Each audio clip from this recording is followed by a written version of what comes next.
Shalom to the elect of Israel, to the whole flock of Israel, you Hebrew Israelites, you so-called Negroes, Latinos, Native Americans, West Indians, and Haitians. Gotta give all praises, honor, and glory to Yahweh Bahashim Yahushua. The Most High, the Heavenly Father. His Hebrew name is Yahweh.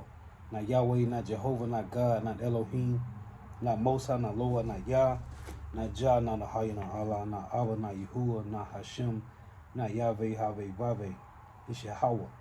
And his only begotten son name in the Hebrew is Yahweh Shah. Not Yahshua, not Yeshua, not Jesus Christos, not Jesus Christ, not Serapis Christos, not Yeshaya, not Yehoshua, not Yahusha, not Yeshua, not Jesus Christos. It's Yahweh Shah. So gotta give all praises, honor, and glory to Yahweh Bahashim Yahweh Shah, Bahashim Rikah Korash. Double honor to the apostles, elder bishops, and elders of great millstone who rule well, who teach well, who are the apostles and elders of all of Israel, whether you can accept it or not. And a sincere salutation to all the Akim believing this truth and pushing this truth throughout the four winds of the earth, the entire world, shed light to those who elect. Shalom to the Akwad who are listening learning, and you sisters who are listening learning. I'm Isaiah from Jim Messalando, Camp Prophet Doom, coming to another lesson, truth, facts, faith, and edification. Another day of edification. Lord, will us be edifying. And I've been watching this guy. This guy, I forget what his channel is, but he's a new guy. And I said, man, it's heavy because I never saw this guy before until last week when I was in the silk in Mississippi. You know, we call it the silk. So I saw this guy, and he's like another one of those type forecasters of what's going on in America, like behind the scenes. Like you got Glenn Beck, Redacted, go heavy in on what's going on. The top guy for me is Peter Schiff and Chris Hedges. So this guy, and his channel is John. What's this? John Perspective or Perceptive? Let me see.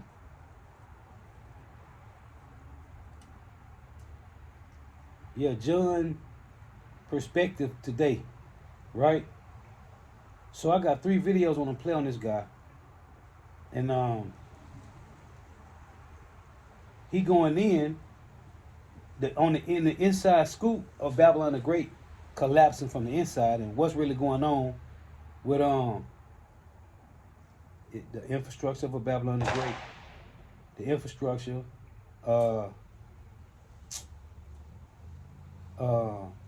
the economy, right? And what it is with America is it's called economic warfare. So I got 3 clips I want to play, and if you ain't in for the long run, this ain't for you. I got 3 different videos, one 29 minutes, one 15 minutes, and another one like 16, 17 minutes. And I'm playing all 3 of these. So if you ain't in for the long run, hey, this ain't for you. But this guy channel just came up, cause I never saw him before, so I went to his channel, and he's from December 24th, 2025. His channel just came about. So I'm gonna play these clips, man. So this is copyright disclaimer under Section 107 of the Copyright Act 1976. Allowance is made for fair use for purposes such as criticism, comment, news report, teaching, scholarship, and research. Fair use is use permitted by copyright statute that might otherwise be infringing. Non-profit educational or personal use tips to balance in favor of fair use. This is for education purposes only. This is not for monetary gain. I do not own the copyright to these videos. This is for educational purposes only. Lord willing, be edified. This first one is titled China Warns U.S. Oil Blockade Escalation. Who's the real target? This was from December 27th. So I'm going to play these. Hey, because as I typed the lesson, they were set up to give us the inside scoop, the intel, to filter it through the scriptures and feed it to the flock. Hey, and to tell you in Obadiah 1 and 6, how the things of Esau sought out, how our hidden things, let me read it. In Proverbs 25:2, the Lord said He gave. It reads. So some right here. Let me read this too. It's Proverbs 25:2. It is the glory of God to conceal a thing, but the honor of kings is to search out a matter. Right? It said the honor of kings is to search out a matter. Well, when you go to that Ecclesiasticus, what's that, 7:15? I think it is. Let's read this.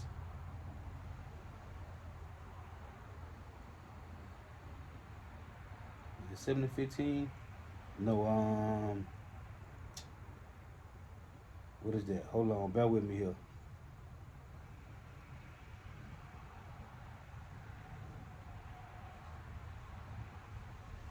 Let me pull it up. It is the glory of God to conceal a thing, but the honor of kings is to search out a matter. So, the scriptures say, be not ignorant of a great matter or small. A great matter, big or small. Let's type it in and see.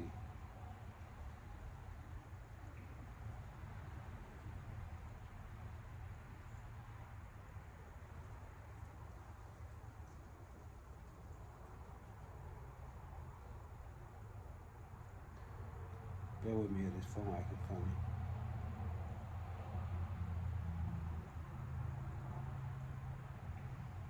Ecclesiastes 5. Okay, I went to 7. So it said, be not ignorant of anything in a great matter or a small, right? So as it reads in Proverbs 25:2, it's the glory of God to conceal a thing, but it's the honor of kings to search out a matter. So Ecclesiastes 5:15, be not ignorant of anything in a great matter or small. So the Lord gave us the Holy Spirit, right? He gave us these talents to gather all the intel that Esau, Edom, the so-called white man, and filter it through the scriptures. And this is what Esau do. He go into these countries, right? He sending his spies to gather all the intel, and then they sit down and strategize and make plans, make war, as I tell you in Proverbs. Obadiah 1:6. How are the things that Esau searched out? How are his hidden things sought up? And since I quoted it, this is Proverbs 15:22. It reads, and this is what the Lord is doing on the right-hand side. Proverbs 15:22, without counsel, proposals are disappointed, but in the multitude of counselors they are established. And here is Proverbs 20:18 to back that up. Every purpose is established by counsel, and with good advice make war. So this is what we're doing, because this is a spiritual battle. They tell you 2 Corinthians 10. So how the things that Esau searched out, how the hidden things sought up. Well, it's through the wisdom, knowledge, and understanding of the Lord. And as the Lord said in Psalm 64:8, He will make their own tongue to fall upon themselves. And it said the same thing in Job 15, verse 5 and 6. Their own tongue their own lips testify against them. So here's the Lord setting up these Edomites to go into all the details of what's going on, the things that we don't see, and then they bring it out, and they bring it out, and then we filter it through the scriptures. So this is the first one I'm gonna play. Turn this volume up. So check this out. Russia has made a decision that is paralyzing American military operations and redefining the entire architecture of global air travel. On December 22nd, 2024, Moscow announced the immediate closure of critical airspace corridors to all U.S. registered aircraft, both civilian and military. This is not a symbolic gesture. This is not a temporary diplomatic spat. Over 12,000 square miles of Russian airspace, including vital polar routes connecting North America to Asia, are now off limits to anything carrying an American flag. What's happening behind this decision goes far beyond airline schedules or rerouted cargo flights. This move strikes at the heart of U.S. global mobility, the ability to project power anywhere on Earth within hours, and it exposes a vulnerability that Washington has desperately tried to hide for decades. The United States Air Force depends on unrestricted access to international airspace to maintain what strategists call full-spectrum dominance. When Russia closes its doors, American bombers flying to the Indo-Pacific must add thousands of miles to their routes. Refueling tankers scramble, response times double, supply chains to allies in Japan and South Korea face disruption. Commercial airlines lose millions daily as flights to Shanghai, Tokyo, and Seoul detour south through congested corridors. But here's what makes this moment truly explosive. Russia didn't act alone. China is reportedly considering similar restrictions. Iran has already signaled support. If this becomes a coordinated effort, the entire premise of American air superiority collapses. The question is no longer whether this hurts Washington. The question is why now and what comes next. But first, we need to understand how the United States built a system where it assumed the skies belonged to them forever. To understand why this moment is so crucial, we must go back to 1944. That year, before World War II even ended, the United States gathered 52 nations in Chicago and created the Convention on International Civil Aviation. This treaty established the rules of the sky. On paper, it promoted cooperation and safety. In reality, it locked in American dominance. Washington controlled the International Civil Aviation Organization. American companies built the aircraft. American air traffic systems became the global standard. For decades, the skies were an American highway, and everyone else just rented lanes. During the Cold War, this advantage became military doctrine. The United States Air Force established bases on every continent except Antarctica. From Germany to Japan, from Turkey to Diego Garcia, American warplanes could reach any target within hours. The strategy was called Global Reach, Global Power. The assumption was simple. Airspace would always be open because international norms favored free navigation. Even adversaries like the Soviet Union, while restricting their own territory, allowed overflights under specific agreements. The U.S. military planned every operation, assuming they could fly wherever needed, whenever needed. That assumption is now broken. After the Soviet collapse in 1991, American air dominance became absolute. Russia was weak, distracted by internal chaos, and desperate for Western investment. During the 1990s and early 2000s... And look, two things he mentioned. America's army spread it too thin. He said America got a military base everywhere except Antarctica. And he mentioned the Soviet Union, which is Ezekiel 38. The Lord putting the hooks into the old Soviet Union, into the new modern day Soviet Union, right, which is Russia, and turn it back to that old Soviet Union. Thousands. U.S. military aircraft flew missions near Russian borders with impunity. NATO expanded eastward, and with it came American air bases creeping closer to Moscow. Russia protested, but lacked leverage. Meanwhile, commercial aviation boomed. Airlines from the United States flew polar routes over Siberia, cutting flight times between New York and Beijing by hours. Russia collected overflight fees, roughly $400 million annually, but had no power to dictate terms. Washington assumed this status quo was permanent. It wasn't. The first cracks appeared in 2014, when the United States and European Union imposed sanctions after Crimea. Russia retaliated by restricting some European flights through its airspace. The message was clear. Moscow was learning to weaponize geography. Then came Syria. In 2015, Russia intervened militarily in the Syrian civil war, establishing air bases and asserting control over Middle Eastern airspace in ways that directly challenged U.S. operations. American pilots suddenly faced Russian jets in contested zones. The assumption of unchallenged access was dying, but Washington refused to acknowledge it. By 2022, the war in Ukraine shattered any remaining illusions. The West imposed the most severe sanctions in history, targeting Russian banks, energy exports, and technology imports. Russia responded by banning European airlines from its airspace, forcing carriers to detour thousands of miles. Lufthansa, Air France, and British Airways lost billions, but the United States remained exempt. Why? Because Russia was playing a longer game. Moscow wanted to show that it could be selective, that it could punish Europe while keeping channels to America theoretically open. That calculation has now changed. For decades, this system seemed unshakable, but something changed. What happened in the last 72 hours is unprecedented. On December 22nd, Russia's Federal Air Transport Agency issued a notice to airmen, a NOTAM, effective immediately. The notice closed specific flight corridors over Siberia and the Arctic to all U.S. registered aircraft. This includes commercial airlines like United, Delta, and American, as well as military transports and reconnaissance planes. The official justification cited security concerns and reciprocal measures in response to U.S. restrictions on Russian aviation.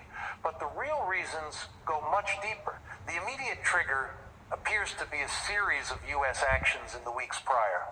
In early December, the Pentagon authorized additional military aid to Ukraine, including long-range missiles capable of striking deep into Russian territory.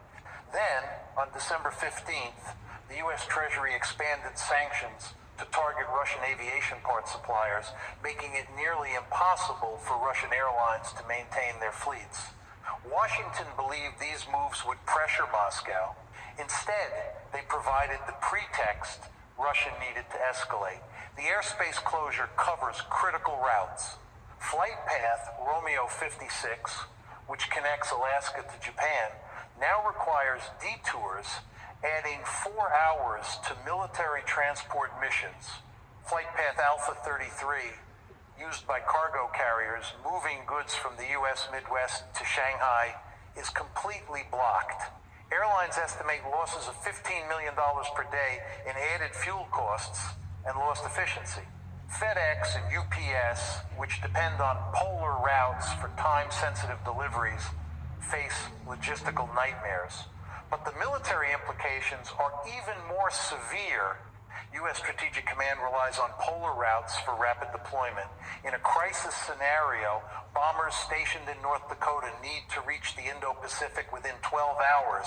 Without Russian airspace, that timeline stretches to 18 or 20 hours. Refueling becomes more complex. Tankers must be repositioned. The entire operational calculus shifts. For an Air Force built on speed and surprise, this is a disaster. Russia knows this.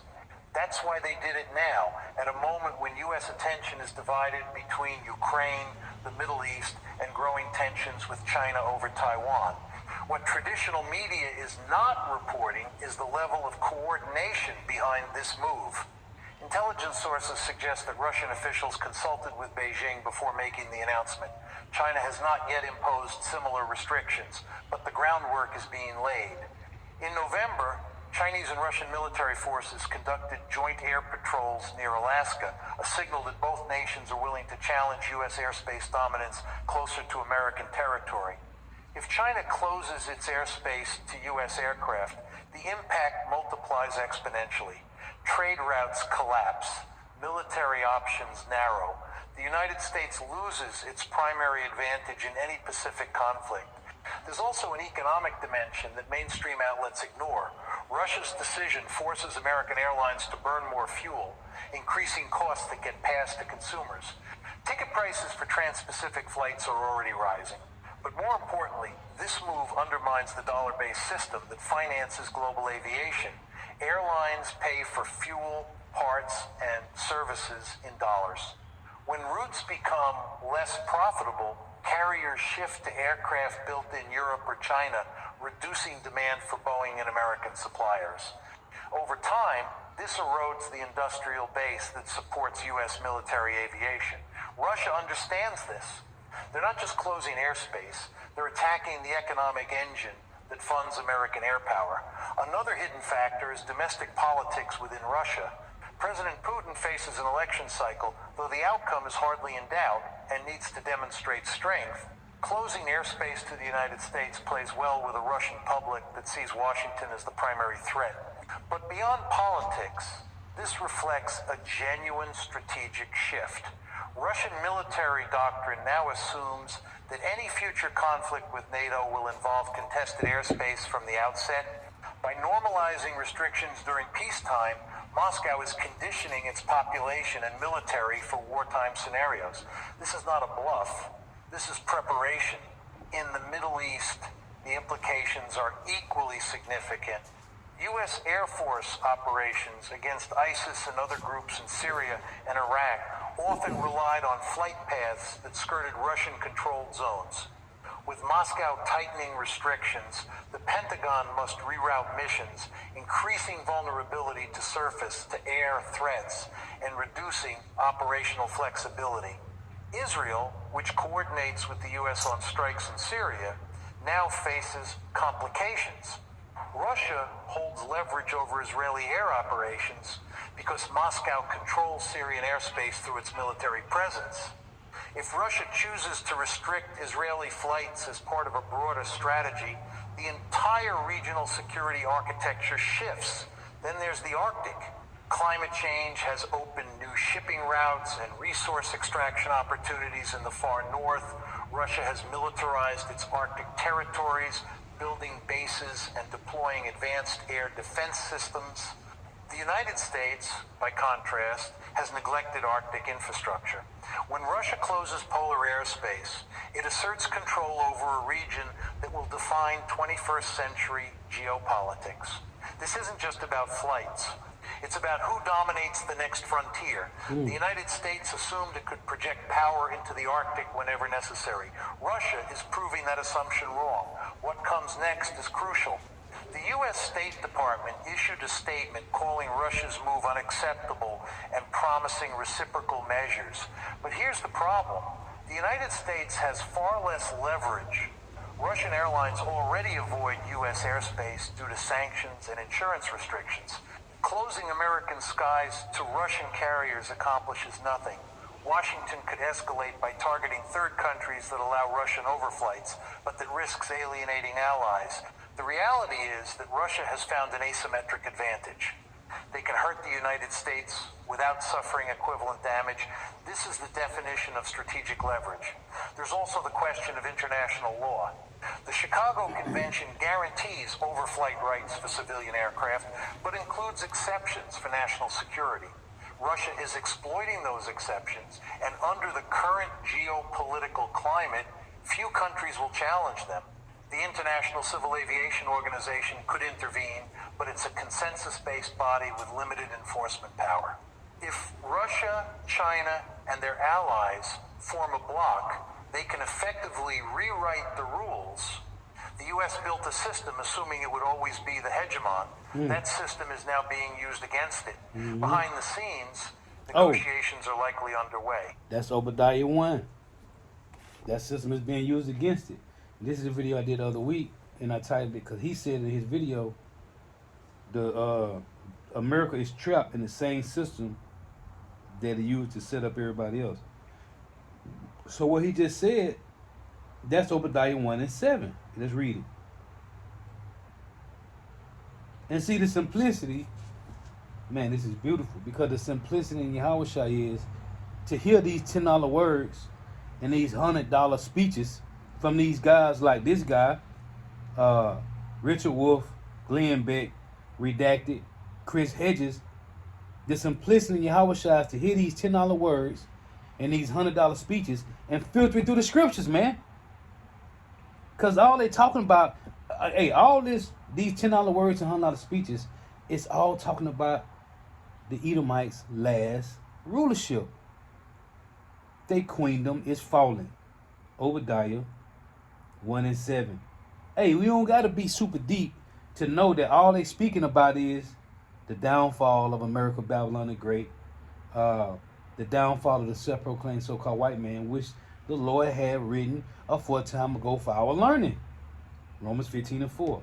Obadiah 1 and 7. All the men of thy confederacy have brought thee even to the border. The men that were at peace with thee have deceived thee. This is what he just said. And prevailed against thee. That ate thy bread, have laid a wound under thee. There is none understanding in him. See, we can hear these $10 words and these $100 speeches and filter it through the scriptures, man. The West thought it. Hold on. This is another. They say Putin's devastating strike preparation. NATO's game over. Ukraine's in. It's another one. It's 13 minutes. Gotta go back to the one I was playing.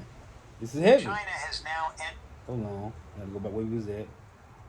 I forget what. See that? Yes, Washington sees Venezuela as illegitimate and wants regime change. But if this were only a... Hold on. This the one. So I'm playing a whole different one. Okay, let's go back to this one. This is alert. Alert Russia blocks airspace. Hold on. Slovakia. Let's go back over here. It's a lot of them, man, from this guy.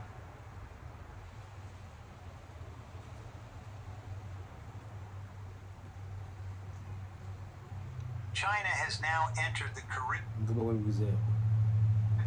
The United States and China can negotiate on technology while competing over energy access. The risk is that this compartmentalization might break down. If tensions over Venezuela escalate, do TikTok negotiations collapse? If there's a confrontation at sea, do trade talks fail?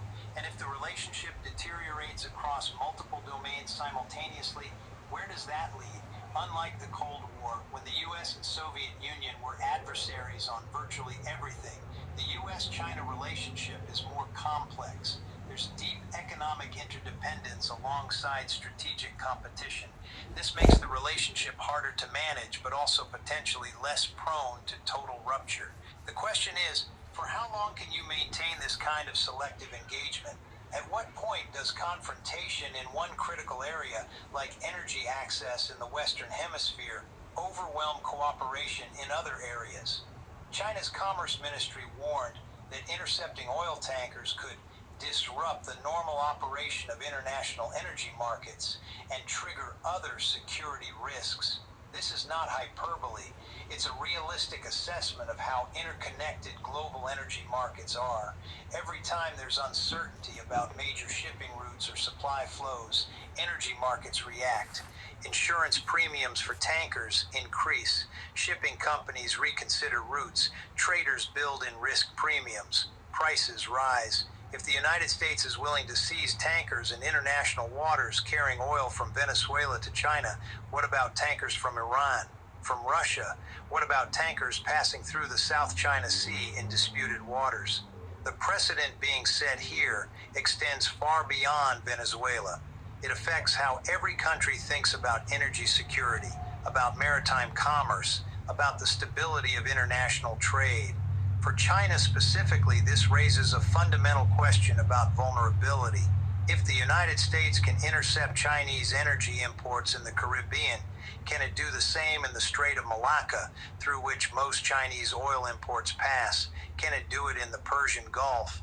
Can it do it anywhere that American naval power reaches? This is why China is pushing back so hard. It's not just about Venezuelan oil. It's about whether China's economic growth can be strangled by American control of maritime choke points and trade routes. So let me address directly the question posed in the title. Is China the real target? I think the answer is clearly yes, at least in part. Yes, the United States wants to pressure the Maduro government. Yes, Washington sees Venezuela as illegitimate and wants regime change. But if this were only about Venezuela, the seizures of China-bound tankers could have been avoided or handled differently. The fact that the United States is intercepting vessels carrying oil to China at a time when U.S.-China competition is intensifying across multiple domains suggests a broader strategic purpose. The United States is sending a message. We still dominate the Western Hemisphere. Chinese economic expansion into our sphere of influence will face obstacles. We have the power and the will to disrupt your energy supplies if we choose to. This is classic great power competition. It's about demonstrating resolve, establishing precedents, and showing that American power still matters in regions where it has historically been dominant. From a realist perspective, this makes perfect sense. The United States is trying to maintain its position as the dominant global power. China is trying to expand its influence and secure its interests globally. Venezuela is caught in the middle, but it's really a proxy battlefield for this larger competition. This brings us to a fundamental question about international order. Are spheres of influence legitimate? The United States clearly believes it has a sphere of influence in the Western Hemisphere, and that Chinese intrusion into that sphere is illegitimate. Washington is willing to use military and economic power to enforce this boundary, but at the same time, the United States rejects Russian spheres of influence in Eastern Europe. Washington insists that countries like Ukraine have the right to choose their own alliances, that Russian attempts to control its near abroad are violations of sovereignty. From a pure power politics perspective, this is inconsistent. Either great powers have spheres of influence, in which case both American and Russian spheres should be recognized, or they don't, in which case neither American claims to the Western Hemisphere nor Russian claims to Eastern Europe are legitimate. China is exploiting this inconsistency. Beijing argues that if sovereign countries have the right to choose their own partnerships and trading relationships, then Venezuela has that right, and Chinese trade with Venezuela is perfectly legitimate. The United States argues that its sphere of influence in the Americas is different, that it's based on geographic proximity and historical ties, that it's about maintaining regional stability rather than domination. But these distinctions are difficult to maintain in practice. To Beijing, to Moscow, to many countries watching this confrontation, it looks like the United States insisting on rules for others that it won't follow itself. Let me return to the Bella One standoff because it reveals something. Now let me go over here. This one is titled, Olaf Scholz announced. look at this. This one is titled, Germany chooses Russia. Nord Stream 3 shocks NATO as Berlin breaks alliance. Look at this. Germany chooses Russia.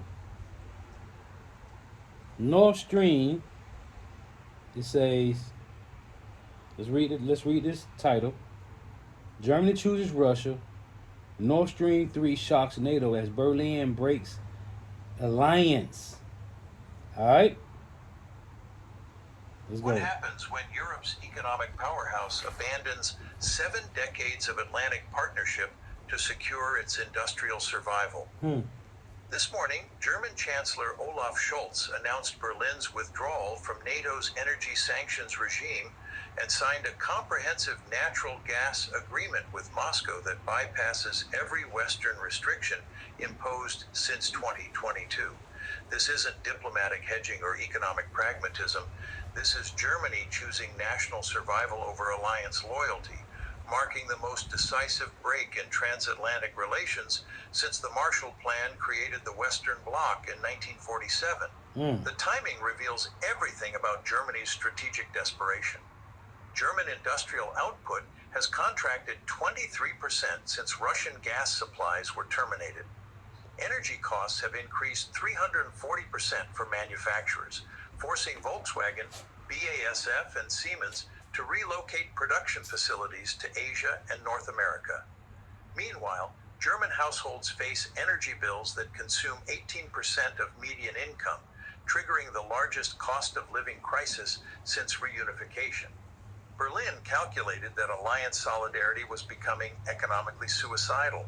Scholz's announcement wasn't subtle diplomatic language designed to preserve relationships with Washington. It was direct strategic defiance. German industrial interests cannot be subordinated to geopolitical considerations that threaten our economic foundation. We will secure energy partnerships that serve German citizens regardless of alliance preferences. This represents fundamental rejection of the principle that has governed NATO since 1949, that member states subordinate national economic interests to collective security requirements. The Nord Stream 3 agreement reveals the sophistication of German-Russian coordination despite 2 years of supposed economic warfare. The pipeline will deliver 80 billion cubic meters annually through Baltic Sea routes that completely avoid Ukrainian, Polish, and Baltic state territories. Construction begins immediately using German engineering firms and Russian state financing, creating 40,000 German jobs while generating $12 billion in annual transit revenues for Berlin. Russia offered terms that Washington never could: guaranteed supply security, predictable pricing, and technological partnership. The reaction from NATO headquarters confirms that alliance leadership understands this represents more than economic policy adjustment. Secretary General Jens Stoltenberg convened emergency consultations within hours, demanding explanations from German representatives who failed to appear. American officials threatened immediate sanctions against German energy companies participating in the pipeline project, prompting Berlin to announce it would consider such measures acts of economic warfare against a sovereign European nation. See? The strategic And the economic warfare comes from Babylon the Great, man. Go look up economic warfare and find out what it means, man. Hey, this is the Lord bringing division.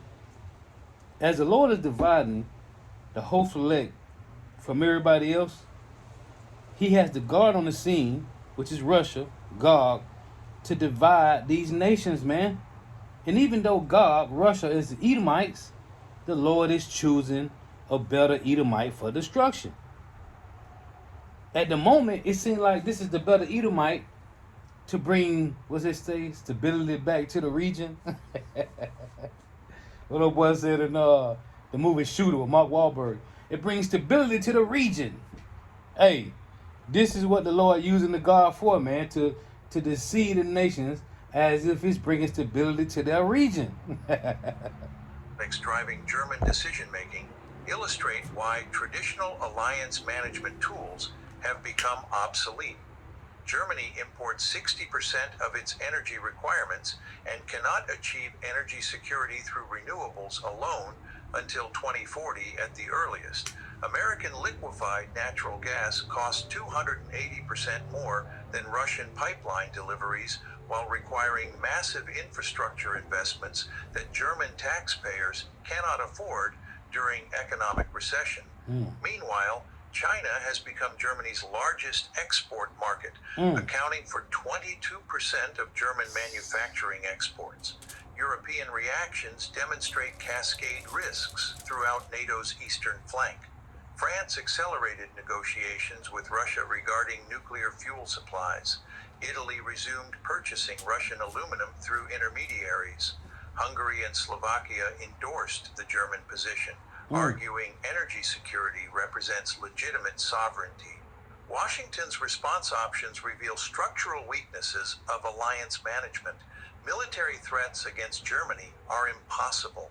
Economic sanctions would accelerate European fragmentation. Diplomatic isolation would formalize German departure without influence restoration mechanisms. German strategic thinking reflects recognition that American security guarantees became less valuable while economic vulnerabilities increased. NATO's Article 5 That's protects heavy. against military invasion. See, those are $100, $10 words, $100 sentences, man.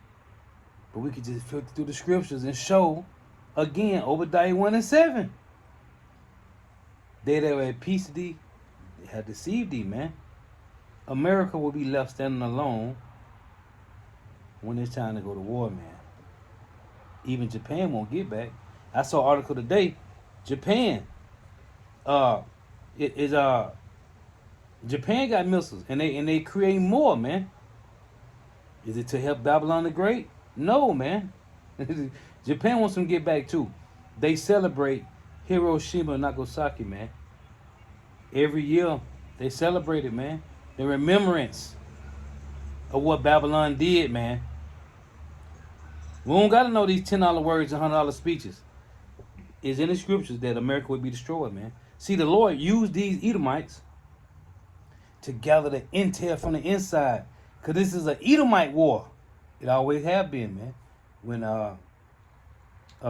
Alexander died, it was his 4 generals, right? It was 5, but one of them came up short. So then you got these 4 generals, and they was fighting amongst themselves, man. And it's been that ever since. You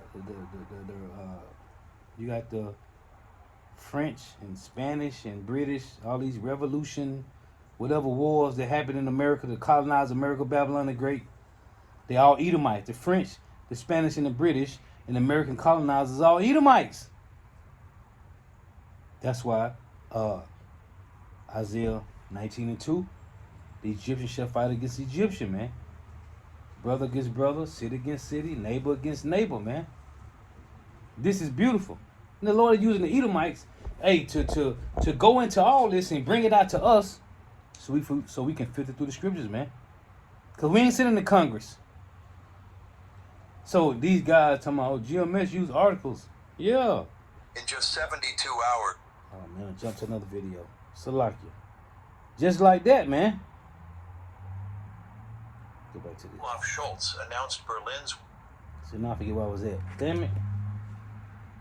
German rejection of subordinate status within alliance structures demanding sacrifice without reciprocal concessions. When Washington demands energy independence while selling reveals structural weaknesses of alliance management. Military threats against Germany are impossible. Economic sanctions would accelerate European fragmentation. Diplomatic isolation would formalize German departure without influence restoration mechanisms. German strategic thinking reflects recognition that American security guarantees became less valuable while economic vulnerabilities increased. And what did Putin say? Putin said, I showed you in the video yesterday, that he decreed a decree that Russia will be a safe haven for all the people, which is the allies, the nations of America, the allies of America, who want to trade their Western liberal ways for Russian moral values. And he's going into the point how these other countries, they join to Germany. Germany gonna join to Russia. It's the guard. It don't even make sense. NATO's Article 5 protects against military invasion no rational actor would attempt while providing no assistance for energy blackmail or economic warfare that represent actual contemporary threats. The psychological dimension involves German rejection of subordinate status within alliance structures demanding sacrifice without reciprocal concessions. When Washington demands energy independence while selling expensive alternatives, alliance solidarity resembles economic colonialism rather than partnership. Russian calculations demonstrate sophisticated understanding of alliance pressure points. Moscow didn't need military threats to achieve German defection. Economic incentives combined with patient positioning created conditions where German leaders chose economic survival over alliance loyalty. Alliance transformation becomes inevitable as Germany's departure demonstrates NATO solidarity has limits when members face existential economic threats. Either alliance structures adapt to accommodate national economic interests, or additional defections will fragment Western unity. This moment marks the end of American alliance management based on subordination and the beginning of European strategic autonomy. Germany's choice validates that genuine partnerships require mutual respect for vital interests, not unilateral sacrifice. Europe has chosen its own path forward. The domestic political context reveals why Scholz concluded alliance loyalty became politically unsustainable. Alternative for Germany reached 28% in polling by campaigning on energy sovereignty and opposing sanctions that harm German workers while enriching American corporations. Even social democratic supporters question why Germany should sacrifice its industrial base for Ukrainian territorial integrity when no comparable American sacrifices are demanded. The intelligence implication suggests this wasn't spontaneous, but reflected months of coordination that alliance services failed to detect. German officials conducted negotiations through Swiss intermediaries while maintaining public commitment to sanctions. Russian companies prepared pipeline materials in advance, enabling immediate project launch. The operation's sophistication indicates both sides planned this outcome. The broader implications extend beyond energy policy to fundamental questions about alliance durability in multipolar systems. When membership costs exceed benefits, even committed partners prioritize national survival over collective solidarity. Germany's decision validates frameworks about alliance decay when hegemonic powers cannot provide essential security goods. Regional security architecture faces fundamental revision as Germany's decision legitimizes individual European nations prioritizing bilateral relationships with Russia over collective Western positions. Exactly. The precedent encourages countries facing economic pressure to seek accommodation with Moscow rather than absorbing costs for conflicts that don't threaten their territories. The financial implications involve German integration with Russian payment systems operating independently of SWIFT and dollar-dominated networks. Energy transactions will use ruble-euro arrangements, reducing German exposure to American monetary policy while providing Russia hard currency access despite sanctions. The technological implications include German access to Russian nuclear technology, space cooperation, and industrial processes that American restrictions prohibited. German chemical companies regain access to rare earth elements and specialized compounds essential for pharmaceutical and automotive production. The historical parallel recognizes that alliance systems require voluntary cooperation based on mutual benefit, not coercive subordination enforced through economic pressure. When dominant powers demand sacrifices without reciprocal benefits, even committed allies pursue alternatives that better serve their interests. German confidence reflects accurate assessment that American retaliation options are limited by Germany's importance to European security architecture. Washington cannot afford losing Germany without risking NATO's complete collapse, giving Berlin significant leverage in energy policy confrontations. The cascade effect accelerated within hours. Poland's energy minister contacted Russian officials about coal imports. Czech Republic's industrial associations demanded similar arrangements. Even Estonia reconsidered its timeline when facing 40,000 manufacturing job losses. The economic warfare dimension reveals sophisticated Russian strategy that avoided military confrontation while achieving strategic objectives through patient economic positioning. Moscow maintained energy infrastructure despite sanctions and waited for European costs to reach politically unsustainable levels. This demonstrates how economic leverage accomplishes what military threats cannot.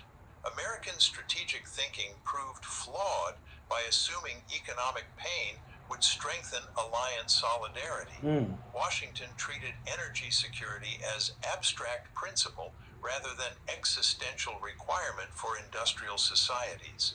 This miscalculation reflects broader American inability to understand how economic vulnerability translates into political pressure in democratic systems. The intelligence failures compound strategic disappointment. Despite massive surveillance capabilities and alliance cooperation, Western intelligence services failed to detect German-Russian coordination that required months of preparation. This suggests traditional tools are inadequate for monitoring economic diplomacy through legitimate channels. NATO's institutional crisis deepens as Germany's defection demonstrates alliance structures cannot compel compliance when members face existential economic threats. And the economic threats is all from Babylon the Great, man. So that's 11 minutes 54. You're like 14 minutes 16 seconds. I got his other one. It's all come from Babylon the Great, man. Now this one is it's what Putin did to end America. Let me see. In just 72 hours, Vladimir Putin did something no rival had accomplished in over a century. He exposed the limits of the American empire. This wasn't a war, and it wasn't a dramatic military defeat. It was a sequence of moves so precisely calibrated that by the end of those 72 hours, American dominance no longer functioned the way it once did. And the most disturbing part is that Washington helped make it possible. I want to be very precise here because what I am about to describe is often misunderstood as a story about missiles, ships, or dramatic military maneuvers, when in reality it is a story about something far more unsettling. the moment the American empire revealed to itself and to the world that it no longer possessed the psychological and strategic coherence required to sustain global dominance. The 72 hours that ended the American empire were not defined by explosions or declarations of war. They were defined by hesitation, silence, and an unmistakable realization spreading through intelligence services, allied capitals, and adversary command centers that the United States had reached the outer edge of what it could manage without breaking. I have spent my career studying great powers, and one of the most consistent patterns is that empires rarely fall when they are defeated in battle. They fall when their adversaries discover how to force them into situations where every available response carries unacceptable costs. That is what happened here. The first signal did not come in the form of an overt attack. It came through coordination. Russian actions were deliberately calibrated not to provoke an immediate American military response, but to test whether the United States still possessed escalation dominance when multiple pressure points were activated at once. This is a crucial distinction. Escalation dominance is not about having the most powerful weapons. It is about having more usable options than your opponent at every rung of the ladder. What Putin demonstrated in those 72 hours is that American escalation dominance had quietly evaporated. The United States could still destroy any adversary in a bilateral confrontation. What it could no longer do was manage simultaneous crises without exposing fatal trade-offs. The opening move was informational rather than kinetic. Russian deployments were made visible, not concealed. They were designed to be seen by satellites, analysts, and allied intelligence agencies. This visibility was intentional. The purpose was not surprise. The purpose was psychological calibration. Once American analysts confirmed that Russian assets were being positioned in a way that intersected with existing Chinese and Iranian postures, a deeper problem became impossible to ignore. During those 72 hours, American planners were forced to confront an uncomfortable truth. The empire had optimized itself for control, not resilience. Control works when resistance is fragmented. It fails when resistance becomes networked.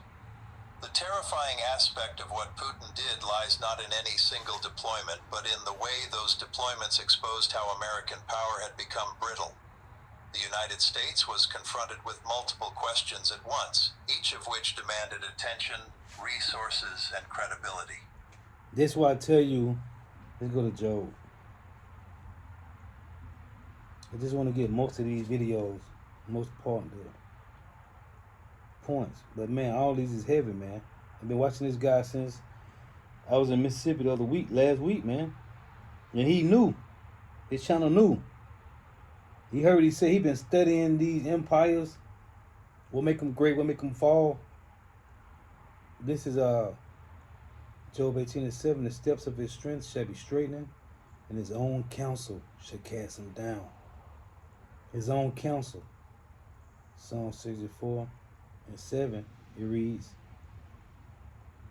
It reads, but God shall shoot at them with the arrow. Why does it start off saying but God? Because when you read Psalms 64:1-6, they've been shooting at us in secret. They've been shooting at the so-called Negroes, Latinos, Native Americans, West Indians, and Haitians in secret for the longest. But God, verse 7, shall shoot at them with the arrow, suddenly shall they be wounded. So they shall make their own tongue to fall upon themselves. All that see them shall flee away. See, everybody that see them, seeing America's wickedness, is fleeing away, man. Like I tell you, let's read it. Proverbs 26. Hey, the Lord said He's going to make Esau bow, right? In Habakkuk 2. So, everybody is seeing them and say, they shall flee away, all that see them. So now the world, the allies of America, Babylon the Great, is looking at their nakedness. Proverbs 26:24. He that hateth dissembleth with his lips, and layeth up deceit within him, when he speaketh fair, believe him not, for there are 7 abominations in his heart. 7 is completion.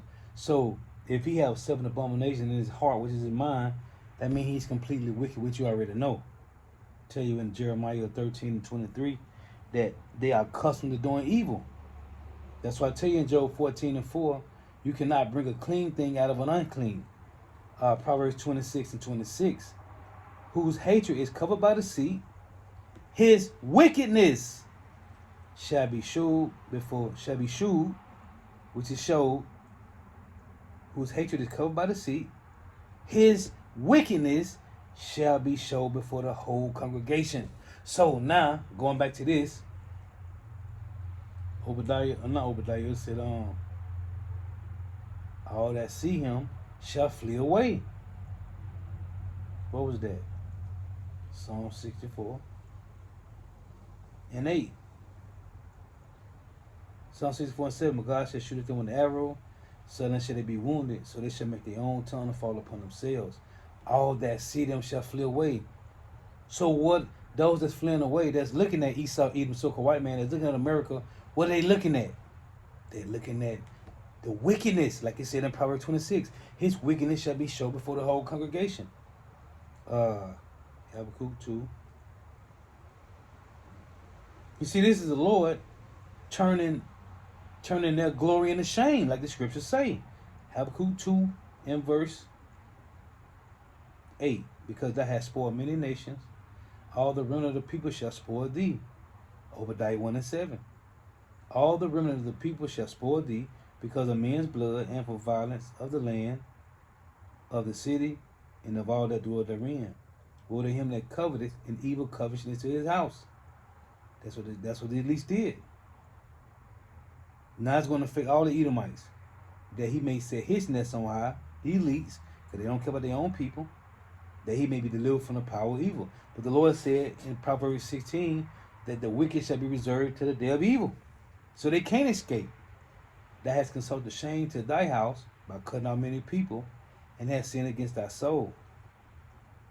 This is verse 15. Woe unto him that giveth his neighbor drink, that puttest thy bottle to him, and makest him drunken also, that thou mayest look on their nakedness. So all that see him shall flee away, because now the Lord is showing the so-called allies of America their nakedness. Thou art filled with shame for glory. Drink thou also, and let thy foreskin be uncovered. Hey, hey, all that see him shall flee away. Now they looking at the turtleneck of the Edomites. Thy foreskin shall be uncovered. The cup of Yahweh's right hand shall be turned unto thee, and shameful spewing shall be on thy glory. See? So now, we listen to these guys go into all these the details of how the Lord is making Babylon the Great naked, man. But using the elites. So I just want to read some of that, man. It's heavy. Because now their wickedness is being showed, man. And as this guy, John Perspective, whatever his channel is, John Perspective Today, he's going to the details, man, of Babylon the Great. How it's over, man.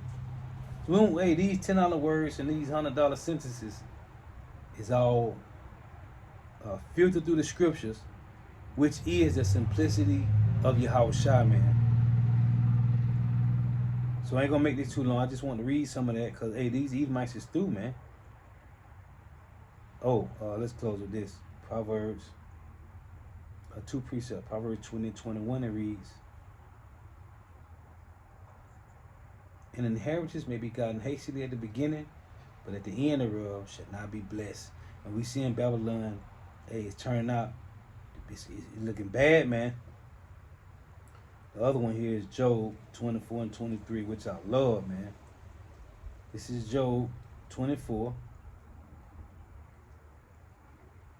When you read this chapter, these are all the things that the so-called white man did, first and foremost, to the Israelites and to every heathen nation on the planet, man. Listen to this.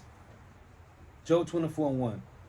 Why, seeing times are not hidden from the Almighty, do they that know him not see his days? Some remove the landmarks. They violently take away flocks and feed thereof. They drive away the ass of the fatherless. They take the widow's ox for a pledge. When you go in Exodus 22, they tell you that Esau got to restore everything that he took, man. They turn the needy out of the way. The poor of the earth hide themselves together. Behold, as wild asses in the desert, go they forth to their work. Rising betimes for a prey, the wilderness yielded food for them and for their children. They reap everyone his corn in the field, and they gather the vintage of the wicked. To my Esau, they cause the naked to lodge without clothing, that they have no covering in the cold. They are wet with the showers of the mountains, and embrace the rock for want of shelter. That's Esau. They pluck the fatherless from the breast, and take a pledge of the poor.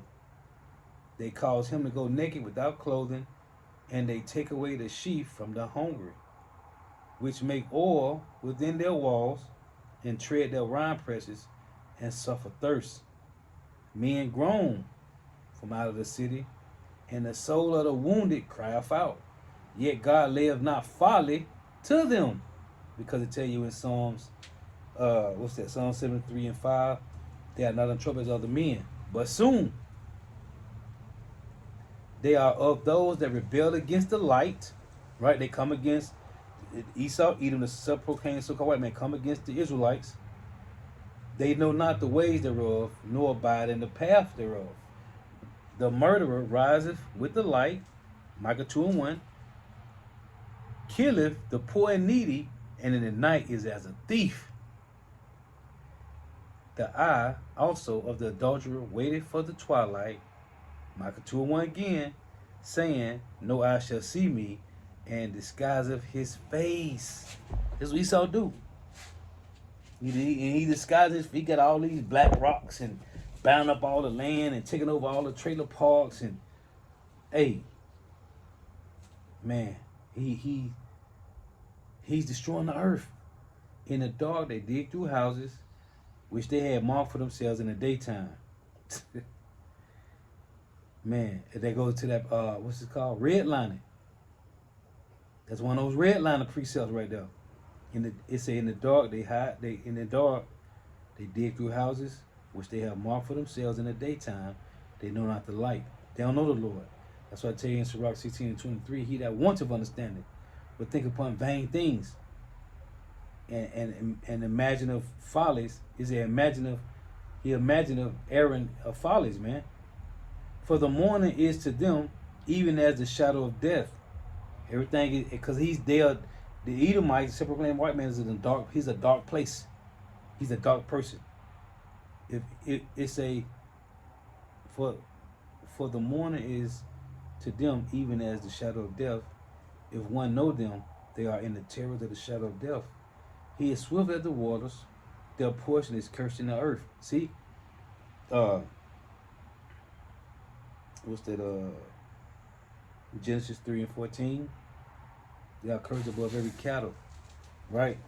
And when you read in Genesis 27, Isaac told Esau that he was going to live by the sword. To live by a weapon is a cursed thing, man. Right? He is swift as the waters. Their portion is cursed in the earth. Proverbs 3 and 31. No, Proverbs 3 and 33. What did it say? The wicked. Let's go to it. Proverbs 3 and 33.